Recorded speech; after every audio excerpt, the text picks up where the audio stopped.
Baik, Bismillahirrahmanirrahim. Pada siang ini kita akan membahas mengenai mata kuliah pengantar kesehatan kerja dan penyakit akibat kerja. Jadi di mata kuliah ini nanti akan ada 4 orang dosen pengampu ya.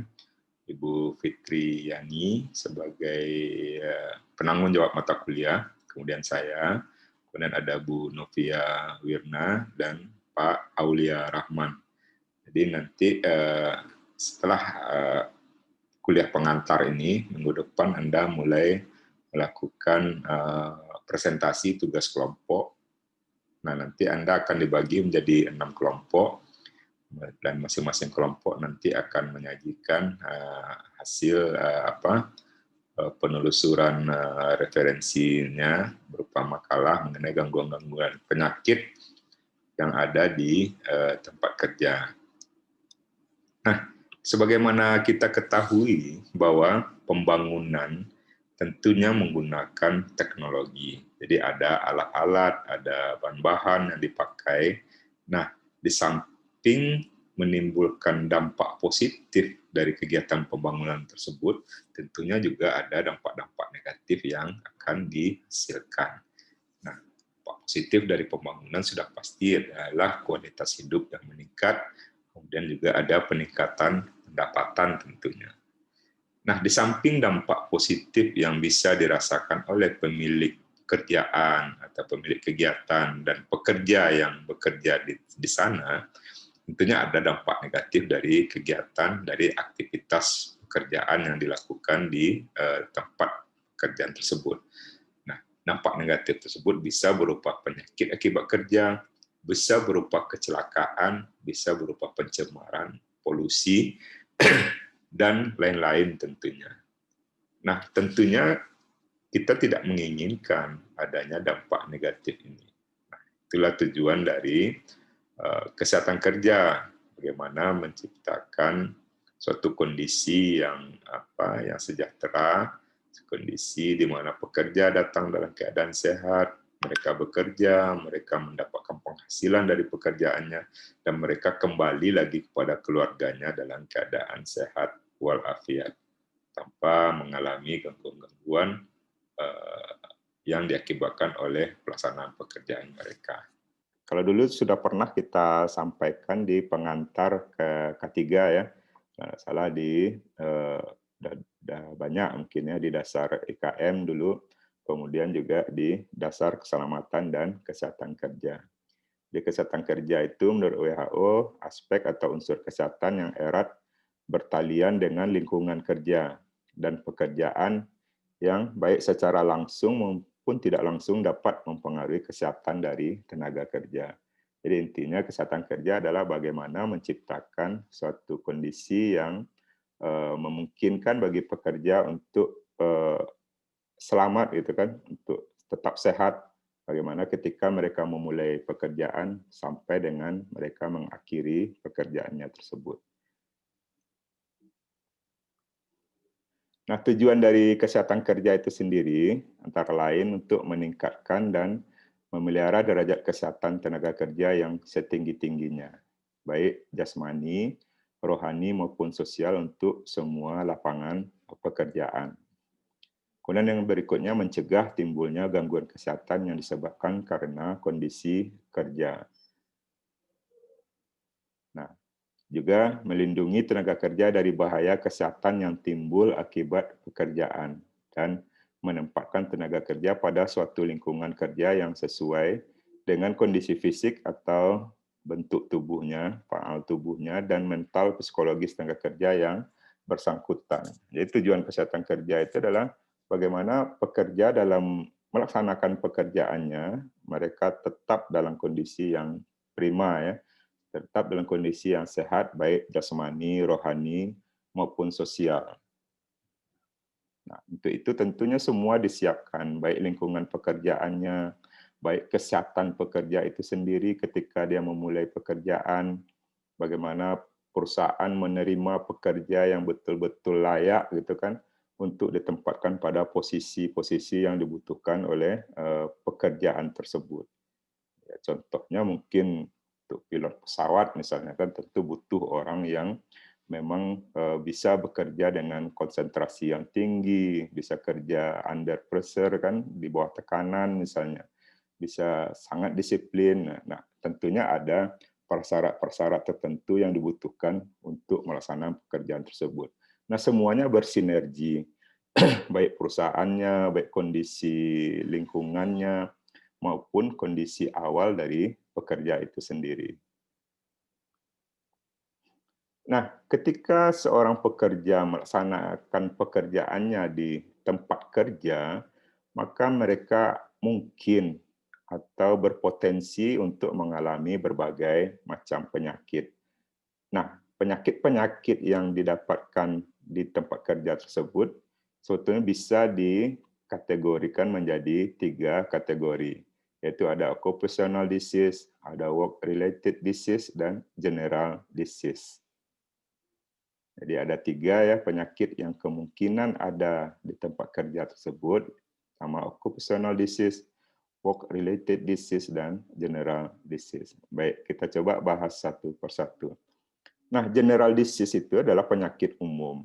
Artinya, tidak pun orang bekerja di suatu perusahaan yang berpotensi menimbulkan gangguan bagi pekerja tersebut, mereka tetap bisa mendapatkan penyakit-penyakit yang umum bisa dialami oleh semua orang. Nah, penyakit-penyakit ini misalnya pada masyarakat umum, contoh flu ya, influenza, sakit kepala, sakit gigi gitu kan, encok, rematik, dan segala macamnya. Itu disebut dengan general disease. Jadi penyakit yang umum dialami oleh setiap orang. Kemudian ada work-related disease. Nah, ini yang disebut dengan penyakit yang terkait dengan pekerjaan. Atau disebut juga dengan penyakit akibat hubungan kerja. Atau PAHK. Jadi ada work-related disease, penyakit terkait dengan pekerjaan. Nah, penyakit akibat hubungan kerja ini merupakan penyakit yang berhubungan atau terkait dengan pekerjaan, namun bukan akibat karena pekerjaan. Jadi faktor penyebabnya itu bukan semata-mata ada di tempat kerja. Misalnya asma ya, TB dan hipertensi. Nah, orang tersebut bisa mendapatkan penyakit terkait dengan pekerjaannya, tapi penyebabnya bisa jadi juga di luar dari tempat kerja tersebut. Nah, misalnya orang mendapatkan TB gitu kan, dia mendapat TB di tempat kerja, tapi bisa juga dia kemungkinan mendapatkan tuberkulosisnya itu di rumah atau di lingkungan tempat tinggalnya. Kemudian ada occupational disease. Nah, occupational disease ini adalah penyakit akibat kerja atau PAK. Nah, ini betul-betul penyakit yang diakibatkan oleh interaksi pekerja dengan pekerjaannya. Jadi penyakit yang betul-betul penyebabnya ada di tempat kerjanya. Nah, penyebabnya spesifik dari aktivitas yang pekerja lakukan di tempat kerjanya. Nah, contohnya apa? Misalnya keracunan ya, keracunan timbal misalnya, keracunan PB, asbestosis misalnya, karena dia terhirup debu asbes di tempat kerja, atau kena silikon misalnya, silikosis misalnya, atau misalnya penyakit yang berupa kecelakaan kerja. Jadi occupational disease ini adalah penyakit yang betul-betul penyebabnya itu ada di tempat kerja, dan penyebabnya bisa ditetapkan secara spesifik. Jadi kalau orang keracunan PB, ya memang karena mereka terhirup PB gitu kan. Orang yang asbestosis, ya kemungkinan karena mereka terhirup asbes. Orang yang kecelakaan kerja, ya memang jelas dia mengalami kecelakaannya di tempat kerjanya. Jadi bisa dipisahkan, ada general disease, ada work-related disease, dan occupational disease. Nah, menurut WHO, yang dimaksud dengan penyakit akibat kerja tersebut atau occupational disease adalah keterkaitan dengan faktor penyebab spesifik. Jadi kata kuncinya adalah faktor penyebab yang spesifik di dalam pekerjaan. Jadi bisa dipastikan bahwa penyebabnya tersebut memang ada di tempat kerja, bisa diidentifikasi, ya bisa ditelusuri, bisa diukur dan bisa dikendalikan. Jadi inti dari occupational disease itu adalah penyakit yang memang disebabkan oleh faktor-faktor yang ada di tempat kerja tersebut. Jadi secara spesifik bisa dipastikan kalau seorang terkena keracunan gitu kan, misalnya keracunan tempe di kantin misalnya, di kantin di tempat kerja misalnya, atau keracunan timbal, atau dia tersiram asam keras misalnya, asam asetat misalnya kan, hingga kulitnya melepuh. Nah, kejadian tersebut memang nyata disebabkan oleh karena bersentuhan atau tersiram oleh asam asetat misalnya. Jadi bisa secara spesifik ditentukan, diidentifikasi, diukur, dan bisa dikendalikan. Nah, sementara work-related disease atau penyakit akibat hubungan kerja, nah mungkin sebagian disebabkan oleh kondisi kerja yang kurang baik. Jadi kemungkinan bisa disebabkan oleh karena kondisi kerja yang kurang baik. Penyakit dapat diperberat, dipercepat, atau kambuh oleh pemaparan di tempat kerja dan dapat mengurangi kapasitas kerja. Jadi misalnya orang dia memang sudah asma, tidak di tempat kerja pun dia asma. Nah, karena dia bekerja di tempat yang bisa sebagai pencetus untuk munculnya asma, jadi ada triggernya di sana gitu kan, pencetusnya, maka dia bisa memperberat penyakit asma yang dia derita. Nah, sifatnya perorangan. Lingkungan dan faktor sosial pada umumnya berperan sebagai faktor risiko. Jadi ada faktor yang memperberat. Misalnya orang hipertensi, tentu mungkin ada penelitian-penelitian yang menghasilkan bahwa ternyata hipertensi meningkat kalau orang berada di tempat yang tingkat stresnya tinggi misalnya. Orang berada di tempat yang crowded gitu kan, tempat yang ribut, yang sesak gitu. Itu disebut faktor lingkungan di tempat kerja. Jadi penyakit akibat hubungan kerja tersebut, dia penyebabnya bukan spesifik di tempat kerja. Jadi kondisi di tempat kerja bisa memperburuk dari penyakit yang sudah dia derita.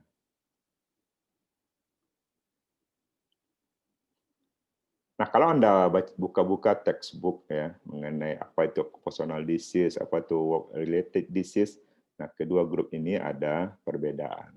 Nah, saya harap nanti mahasiswa bisa mencari referensi tambahan ya. Bisa Anda ketik, Anda cari di kata kuncinya ada occupational disease, ada work-related disease. Silakan Anda cari nanti. Nah, secara garis besar, tentunya bisa kita bedakan apa yang perbedaan antara occupational disease atau lebih di Indonesia lebih sering disebut sebagai penyakit akibat kerja dengan work-related disease atau PAHK, penyakit akibat hubungan kerja. Nah, kalau penyakit akibat kerja, dia terjadi hanya di antara populasi pekerja. Jadi penyakit akibat kerja ini memang terjadi hanya pada pekerja, pada orang yang bekerja di tempat tersebut. Sedangkan work-related disease atau penyakit akibat hubungan kerja terjadi juga pada populasi penduduk. Jadi penyakitnya tersebut juga terjadi pada penduduk yang berada di sekitar tempat kerja tersebut, atau penduduk di mana pekerja tersebut berasal. Kemudian kalau penyakit akibat kerja, penyebabnya spesifik. Ya, tadi sudah dijelaskan ya, kalau dia keracunan, jelas keracunannya karena apa. Kalau dia kecelakaan, jelas kejadian kecelakaannya seperti apa. Bisa ditelusuri, bisa diidentifikasi, bisa diukur, dan bisa dikendalikan. Sedangkan kalau penyakit akibat hubungan kerja, penyebabnya bisa multifaktor. Jadi misalnya orang hipertensi, ya penyebabnya bisa ya karena faktor faktor stres, ya, bisa juga menyebabkan hipertensi, juga mungkin bisa secara faktor-faktor lainnya yang ada di lingkungan di mana dia berasal. Jadi bukan semata-mata spesifik disebabkan oleh faktor-faktor yang ada di tempat kerja. Kemudian penyakit akibat kerja, paparan pemaparannya di tempat kerja merupakan hal yang penting. Jadi bisa ditelusuri ya, dari mana dia mendapatkan. Misalnya seperti tadi kita ada orang pekerja yang kakinya melepuh gitu kan. Nah, bisa dicari kira-kira penyebabnya apa. Dia tersiram apa, dia terpapar dengan apa, atau dia bersinggungan dengan zat kimia apa, sehingga bisa menyebabkan kakinya melepuh. Nah, kalau di penyakit akibat hubungan kerja, pemaparan di tempat kerja mungkin merupakan salah satu faktor sebagai faktor paparan dari penyakit tersebut. Nah, yang sering menjadi perdebatan antara PAK dengan PAHK adalah kalau di PAK dia akan mendapatkan ganti rugi, jadi bisa dicatat dan bisa diajukan kompensasinya. Nah, biasanya ini berkaitan nanti dengan asuransi atau asuransi kesehatan pekerja gitu kan, asuransi yang berhubungan dengan kecelakaan kerja atau penyakit akibat kerja. Nah, kalau di penyakit akibat kerja ini dia tercatat gitu kan, notifiable and bisa diajukan kompensasinya. Sementara penyakit akibat hubungan kerja yang penyebabnya multifaktor tadi, pihak asuransi bisa aja berkilah. Saudara mendapatkan penyakit ini bukan di tempat kerja, bukan di perusahaan, tapi saudara mendapatkannya di lingkungan. Jadi makanya dia bisa saja mendapatkan ganti rugi, tapi bisa saja tidak gitu kan. Jadi ada mungkin nanti semacam kesulitan untuk pengurusan asuransinya. Nah, kalau sekarang kan semua sudah terjamin ya, ada BPJS Ketenagakerjaan. Jadi kalau BPJS Ketenagakerjaan juga menanggung penyakit-penyakit yang diakibatkan oleh hubungan kerja tersebut. Nah, tadi sudah disampaikan sekilas, jadi kalau di Indonesia ada namanya PAK untuk occupational disease dan PAHK untuk work related disease, penyakit akibat hubungan kerja. Nah, jadi tadi sudah kita sampaikan, jadi bisa kita simpulkan penyakit akibat kerja adalah penyakit yang disebabkan oleh pekerjaan dan atau lingkungan kerja, termasuk penyakit tersebut. Penyakit terkait kerja adalah penyakit yang mempunyai beberapa agen penyebab dengan faktor. Jadi kalau penyakit akibat hubungan kerja tadi sudah disampaikan dia multifaktor ya penyebabnya. Bisa di tempat kerja, bisa juga di luar tempat kerja. Nah, kondisi di tempat kerja mungkin memperburuk dari keadaan penyakit tersebut. Nah, penyakit akibat kerja adalah penyakit yang disebabkan oleh pekerjaan. Nah, nanti Anda bisa menambah referensi silakan dicari nanti ya, Perpres nomor 7 tahun 2019 mengenai penyakit akibat kerja ini. Nah, penyakit akibat kerja merupakan penyakit yang artifisial. Jadi memang betul-betul alami ya, betul-betul nyata atau man-made disease. Jadi penyakit akibat pekerja itu sendiri, penyakit yang bisa disebabkan oleh mungkin kelalaian dari pekerja itu sendiri. Nah, makanya penyakit akibat kerja ini bisa juga disebabkan oleh golongan fisik, kimia, biologi, fisiologi atau ergonomi, atau mental psikologi. Jadi dari segi fisiknya apa-apa penyebabnya, dari segi kimianya apa, dari biologi apa gitu kan. Dari sisi ergonomi juga bisa digolongkan dan dari segi mental psikologi. Nah, contohnya misalnya dari segi penyebab fisiknya adalah suhu ekstrim misalnya kan, atau bisa orang terkena heat stress ya, stres karena panas gitu ya. Nah, mungkin nanti Anda bisa meneliti apakah ada perbedaan tingkat stres pekerja orang yang dekat dengan boiler misalnya kan, pemanas itu, atau yang semakin jauh dengan radiasi berapa gitu kan, atau ada enggak perbedaan tingkat stres dengan suhu kerja. Bisa juga Anda teliti nanti. Kemudian bising misalnya kan, apakah ada pengaruh dari bising dengan dengan konsentrasi pekerja, apakah bising salah satu beban kerja. Nah, ini bisa nanti menjadi bahan bagi Anda untuk melakukan penelitian lebih lanjut. Kemudian pencahayaan. Nah, apakah ada hubungan antara pencahayaan dengan kelelahan kerja pada penjahit misalnya. Nah, ini bisa jadi ide-ide bagi penelitian Anda nanti ya. Jadi mungkin orang yang bekerja pada tempat yang pencahayaannya kurang akan lebih cepat lelah daripada orang yang bekerja pada pencahayaannya yang mencukupi atau adequate. Nah, misalnya juga pada mahasiswa misalnya, Anda bisa aja meneliti nanti apakah ada beda tingkat prestasi mahasiswa, IPK mahasiswa yang belajar di rumah kos yang pencahayaannya cukup dengan yang tidak. Nah, itu contohnya ya. Getaran misalnya. Nah, misalnya pekerjaan apa yang berhubungan dengan vibrasi ini, dengan getaran ini. Misalnya pengemudi alat berat misalnya kan, atau pekerja di jadi yang kalau di jalan-jalan itu kan biasanya ada juga yang megang mesin yang untuk memadatkan tanah ya, kan itu bergetar itu. Nah, kira-kira ada enggak penyakit-penyakit yang diakibatkan oleh vibrasi tersebut? Kemudian juga mungkin radiasi dari pengion dan non-pengion dan tekanan udara misalnya Kak. Dan sebagai penyebab dari penyakit akibat kerja. Nah, dari golongan kimia. Nah, semua bahan kimia tentunya bisa menjadi faktor penyebab ya, baik faktor pencetus atau memang betul-betul sebagai faktor penyebab. Misalnya debu gitu kan, debu.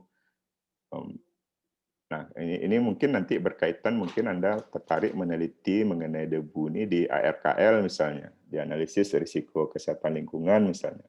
Ada enggak pengaruh debu terhadap kesehatan pedagang misalnya kan? Nah, uap logam, gas, larutan. Nah, ini golongan-golongan kimia yang kemungkinan bisa menyebabkan penyakit akibat kerja. Nah, kalau biologi ya misalnya virus ya, bakteri, jamur, dan bioaerosol. Ya. Nah, kalau di tempat kerja tentu mungkin di tempat yang lembab misalnya kan yang bisa menimbulkan jamur, atau mungkin pada pekerja labor ya. Pekerja labor tentu dia bisa juga, apalagi misalnya yang lagi sekarang misalnya pekerja yang bekerja di laboratorium penentu COVID-19 misalnya kan, itu bisa mereka juga berpotensi untuk tertular dari virus tersebut. Jadi ada golongan biologi, kemudian ada golongan fisiologis atau ergonomis. Jadi, Anda tentu belajar, sudah belajar apa belum ya, mengenai ergonomi misalnya, bagaimana kondisi-kondisi ergonomis yang bisa menimbulkan penyakit atau gangguan-gangguan di tempat kerja. Nah, posisi kerja janggal, posisi kerja statis mungkin, atau repetitive movement, gerakan-gerakan yang berulang, itu tentu bisa menimbulkan gangguan-gangguan, bisa gangguan muskuloskeletal ya bagi pekerja. Kemudian juga bisa penyebab penyakit akibat kerja atau penyakit akibat yang merupakan golongan psikososial. Jadi bisa juga beban kerja, atau mungkin juga perasaan ketidakadilan gitu kan, itu bisa menimbulkan gangguan-gangguan psikososial, atau perasaan tertekan misalnya, perasaan diasingkan gitu kan, itu bisa menimbulkan gangguan psikososial di tempat kerja. Misalnya kerja yang monoton, dari hari ke hari, ya hanya itu saja yang dikerjakan gitu kan. Nah, tentunya nanti Anda sebagai seorang ahli keselamatan dan kesehatan kerja bisa mendeteksi hal-hal seperti ini. Jadi semua aspek itu kan, baik bio, psiko, sosial, spiritual yang bisa mempengaruhi kesehatan dari pekerja itu harus menjadi perhatian bagi kita seorang ahli K3. Jadi gangguan psikososial jangan dianggap enteng ya. Orang bisa mengeluarkan energi yang tidak perlu hanya karena ada beban-beban sosial yang dialaminya di tempat kerja. Nah, tentunya dalam mendiagnosis penyakit akibat kerja ini terdapat 3 prinsip yang harus diperhatikan. Yang pertama adalah hubungan antara pajanan yang spesifik dengan penyakit. Jadi, ini yang perlu Anda dalami nanti di makalahnya, bagaimana patofisiologi dari penyakit tersebut. Bagaimana hubungan antara keterpaparan dengan agen penyakit tersebut dengan munculnya penyakit. Itu Anda sebetulnya kita sudah dibekali ya bagaimana perjalanan penyakit, ada simpul penyakit juga sudah dipelajari, bagaimana tingkatan-tingkatan pencegahan di dalam kesehatan kerja. Kemudian yang kedua, frekuensi kejadian penyakit pada populasi pekerja lebih tinggi daripada masyarakat. Jadi misalnya ada peningkatan kasus-kasus penyakit di lingkungan tempat kerja dibandingkan dengan lingkungan sekitarnya. Tentunya itu bisa menimbulkan perhatian dari seorang pengelola kesehatan kerja di perusahaan tersebut. Ya, ada apa kok bisa ada misalnya lebih banyak yang mengalami gatal-gatal misalnya di tempat kerja dibanding dengan penduduk di sekitarnya. Kemungkinan mereka terpapar dengan apa? Tentu perlu diinvestigasi. Kemudian penyakit dapat dicegah dengan melakukan tindakan promosi kesehatan dan pencegahan penyakit. Jadi itu fungsi dari seorang ahli ketiga, bagaimana orang tetap bisa bekerja tapi mereka terhindar dari penyakit-penyakit atau faktor risiko yang ada di tempat kerja tersebut.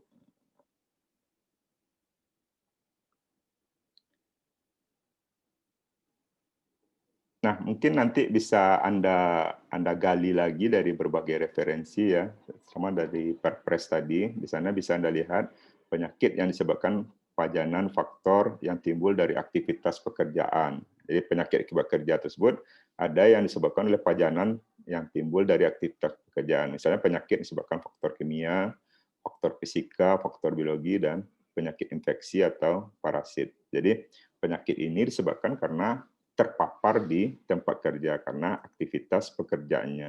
Ya faktor kimia contohnya debu tadi ya. Contohnya mungkin debu, bisa juga asam sulfat misalnya, atau bisa juga bahan-bahan korosif lainnya. Nah, faktor fisika tadi bisa kita lihat ada kebisingan gitu kan, ada faktor suhu yang ekstrim misalnya, ya, faktor biologi bisa virus, bisa bakteri ya, jadi penyakit akibatkan pajanan di tempat kerja. Kemudian penyakit kerja juga bisa digolongkan kepada penyakit yang berdasarkan sistem target organ. Nah, ini nanti yang akan Anda bahas dalam makalahnya, ada penyakit saluran pernapasan. Jadi organ targetnya adalah organ-organ yang ada di saluran pernapasan. Kemudian penyakit kulit, kemudian penyakit gangguan otot, kemudian penyakit gangguan mental dan perilaku. Kemudian juga penyakit akibat kerja bisa dibedakan menjadi penyakit kanker akibat kerja, yaitu kanker disebabkan oleh zat-zat berikut ya, ada asbes, ada ibuprofen dan garam, ada ya bisklorometil, kemudian ada persenyawan kromium, ada kualtar, kemudian ada beta naptilamin, kemudian ada klorid, ada benzin ya. Jadi penyakit kanker disebabkan oleh zat-zat ini. Jadi kemungkinan ini ada di tempat kerja. Nah, tentunya kalau penyakit-penyakit yang karsinogenik ini, penyakit karsinogenik ini tidak bisa langsung terdeteksi. Nah, ini yang susahnya. Kadang-kadang orang menderita kanker, kemungkinan penyebabnya adalah oleh asbes gitu kan. Tapi dia sudah berhenti di tempat kerja tersebut. Nah, kanker yang faktor penyebabnya asbes tadi baru terdeteksi ketika dia sudah berhenti. Tentu susah nanti untuk menuntut perusahaan yang kemungkinan menyebabkan dia kanker tersebut.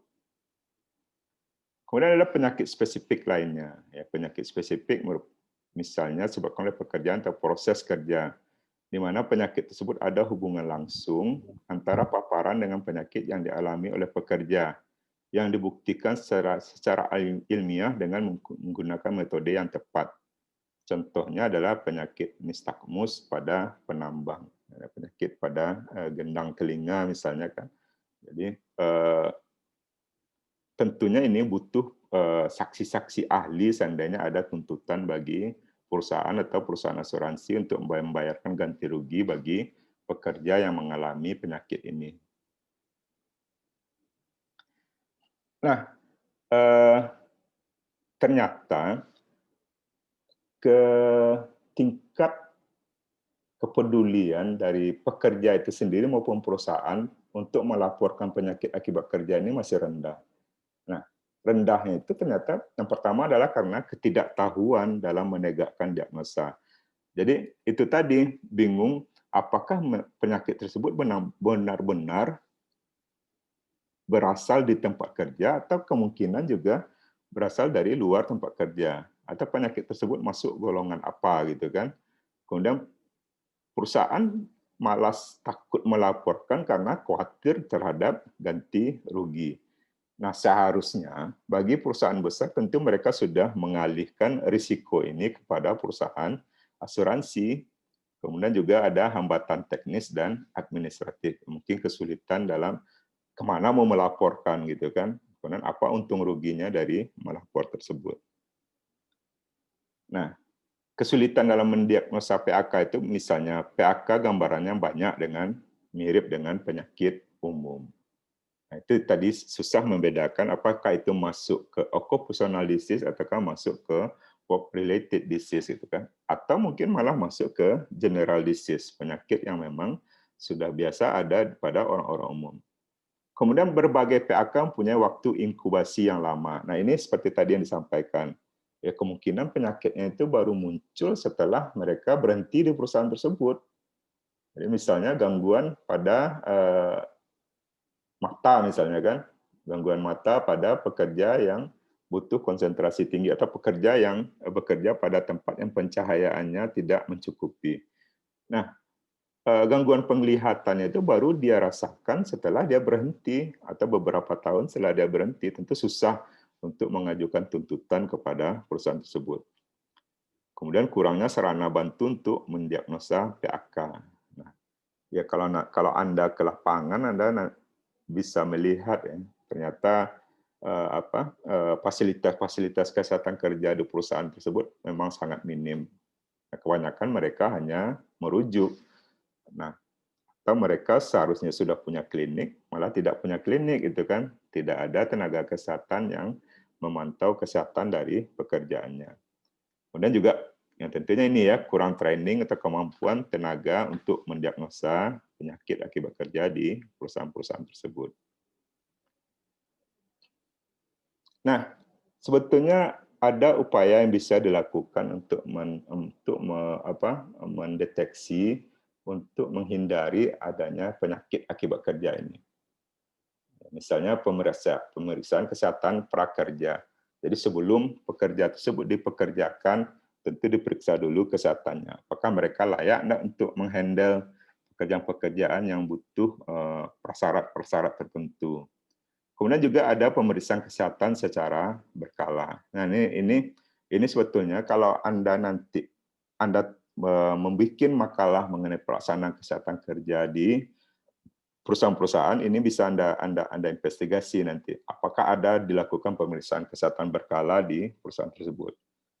Kemudian juga bisa ada pemeriksaan khusus dilakukan sesuai indikasi bila ditemukan adanya keluhan dan atau potensi bahaya di tempat kerja.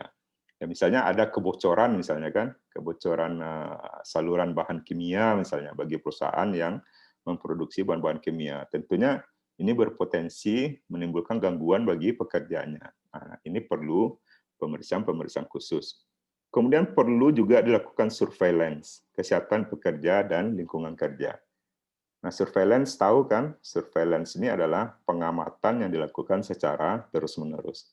Jadi mungkin perlu ada semacam pengisian form-form untuk pekerja yang bekerja pada perusahaan-perusahaan yang menangani bahan-bahan yang berpotensi untuk menimbulkan gangguan bagi pekerjanya. Jadi perlu dilakukan kegiatan surveillance.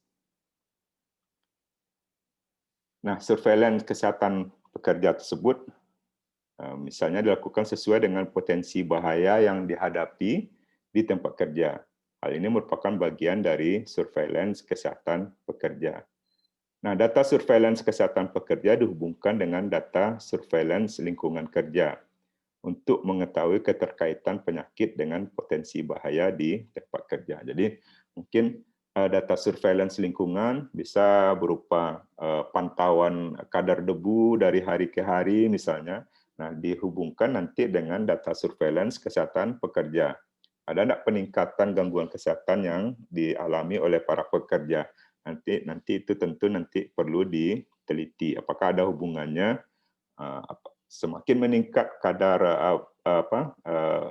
bahan-bahan berbahaya di lingkungan kerja, akan semakin meningkat gangguan kesehatan yang dialami oleh pekerja. Tentu data surveillance tersebut bisa dianalisis hasilnya.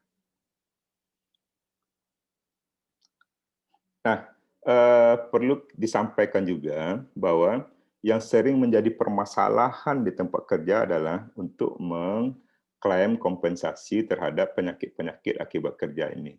Makanya ada program jaminan kecelakaan kerja. Nah, manfaat berupa uang tunai dan atau pelayanan kesehatan diberikan. Nah, ini program-program asuransi ya. Jadi biasanya perusahaan itu kan fungsi dari asuransi adalah mengalihkan risiko kepada perusahaan asuransi tersebut dan perusahaan membayar premi setiap bulannya atau setiap tahunnya untuk para pekerjanya. Jadi ketika ada kecelakaan kerja, tentu yang akan menanggung biaya pengobatannya adalah perusahaan-perusahaan asuransi tersebut.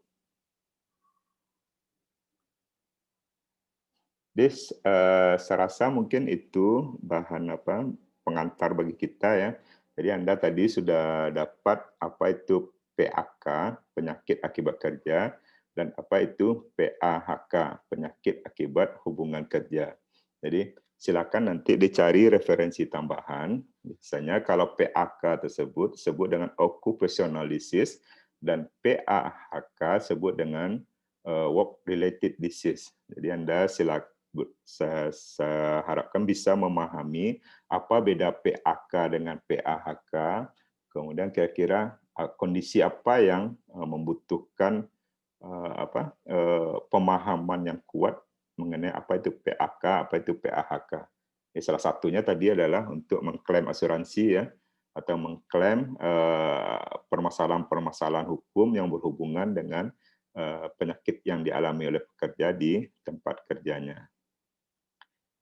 Jadi nanti untuk pertemuan berikutnya akan ada 6 topik yang akan yang dibahas sebelum UTS. Pertama, gangguan saluran pernapasan di tempat kerja. Kemudian gangguan muskuloskeletal di tempat kerja. Kemudian gangguan neurologik dan behavior di tempat kerja. Kemudian gangguan kulit dan mata, gangguan hati, ginjal, dan saluran kemih. Kemudian gangguan hematologi dan kardiovaskuler. Jadi kira-kira nanti outline-nya tentu Anda bisa lebih mengembangkan ya. Kita perlu tahu apa itu definisi dari gangguan pernapasan tersebut gitu kan. Apa-apa saja gangguan pernapasan yang ada, kemudian apa penyebabnya, apa etiologinya, kemudian bagaimana perjalanan penyakitnya dari mulai terpapar sampai menimbulkan penyakit. Kemudian epidemiologinya seperti apa? Nah, epidemiologi ini tentu kita sudah tahu ya bahwa epidemiologi tersebut merupakan distribusi penyakit berdasarkan faktor determinannya orang, tempat, dan waktu.